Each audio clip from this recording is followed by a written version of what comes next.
একদিনের জন্য বেড়াতে আসতে চান তো চলে আসতেই পারেন আপনি বাঁশবেড়িয়াতে।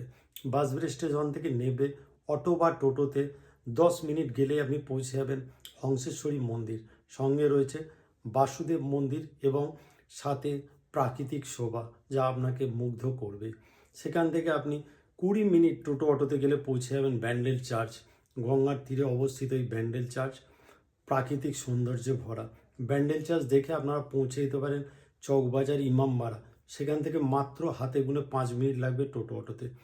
ইমামবাড়া দেখা হয়ে গেলে আপনারা চলে আসতে পারেন লাহিড়ী বাবার মন্দিরে। লাহিড়ী বাবার মন্দির আমাদের দিল্লি রোডের সাইডে যে রাজহাট মোড় আছে সেখানে অবস্থিত।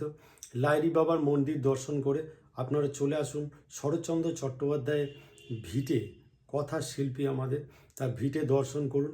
দর্শন করা হয়ে গেলে সামনেই ব্যান্ডেল স্টেশন, সেখান থেকে আপনি ট্রেন ধরে আপনার গন্তব্যে পৌঁছে যেতে পারবেন। যদি ভিডিওটি ভালো লাগে লাইক কমেন্ট করবে, কিছু জানার থাকলেও আপনি কমেন্ট করতে পারেন। নমস্কার।